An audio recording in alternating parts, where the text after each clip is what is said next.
ખેડૂત મિત્રો, આ જીવામૃત તૈયાર થાય છે. આમાં એક બેરલની અંદર 200 લીટર પાણીમાં 10 કિલો ગાયનું સવારનું દેશી ગાયનું ગોબર 10 કિલો અને 10 લીટર ઝરણ, એ ઝરણને ગોબર બંને મિશ્ર કરી એમાં એની પાતળી રબડી બનાવી ઉમેરવામાં આવી. ત્યાર પછી 1 કિલો કાળો દેશી ગોળ એને ઓગાળીને આપવા અંદર ઉમેરવામાં આવે. ત્યાર પછી 1 કિલો ચણાનો લોટ કઠોળ એની પણ પાતળી સ્લરી બનાવી અને અંદર ઉમેરવામાં આવી. અને વડ નીચેની 1 ખૂબો માટી, આ બધાનું ઉમેરી મિશ્રણ કરી અને જીવામૃત તૈયાર કરવામાં આવે છે. અને આ બધું ઉમેર્યા પછી એને 5 મિનિટ સુધી ઘડિયાળની દિશામાં લાકડીથી સાંજ સવાર 2 ટાઈમ હલાવવાનું. 6 થી 7 દિવસ સુધી 2 ટાઈમ ઘડિયાળની દિશામાં લાકડીથી હલાવવાનું. ત્યાર પછી હલાયા પછી એને કંતાન ઢાંકી દેવાનું.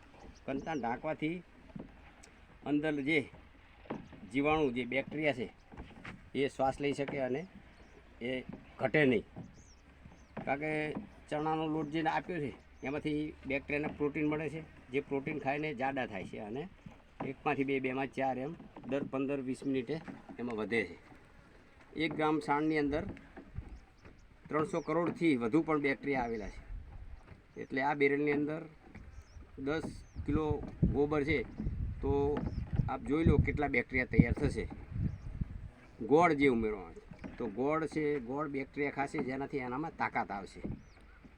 7 દિવસે જીવામૃત તૈયાર થઈ જાય એટલે આ જે તુવેરનો પાક ઊભો છે એમાં જે પિયત આપવાનું છે, હળવું પાણી, કે જે ફૂલ અવસ્થાએ એને જે હળવું પાણી આપવાનું હોય તો એની અંદર પાણી સાથે ચકલી મૂકી અને 1 અંગૂઠા જેટલી ધાર કરી અને પાણી સાથે જવા દેવાનું છે. આ 4 વીઘા તુવેરની અંદર લગભગ 6 થી 7 બેરલ જેટલું જીવામૃત આમાં આપવામાં આવશે, જેથી કરીને તુવેરને પૂરતું પોષણ મળી રહે, જમીનમાં બેક્ટેરિયા વધે, જમીનના અનેક ફાયદાઓ આનાથી થવાના છે.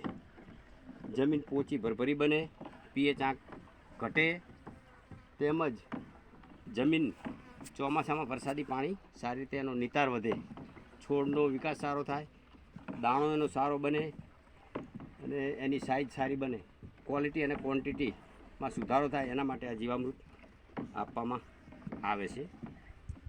અત્યારે આપણે જોઈએ છીએ, અત્યારના વિડીયોમાં હેલ્થમાં જોઈએ છીએ તો કેટલાય જીવલેણ રોગો વધી રહ્યા છે. કારણ કે છેલ્લા 30 વર્ષથી આપણે ઝેરી ખાતર દવાઓનો વપરાશ વધી ગયો છે, જેના કારણે બીમારીઓ વધી ગઈ છે. આજે ગુજરાત કેન્સરમાં પહેલા નંબરે આવવાની તૈયારીમાં છે, કે આવી ગયું છે.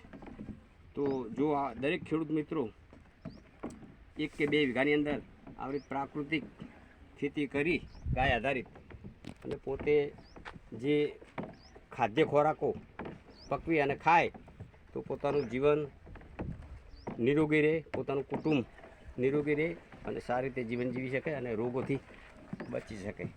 અસ્તુ. જય ભારત માતા, જય ગૌ માતા.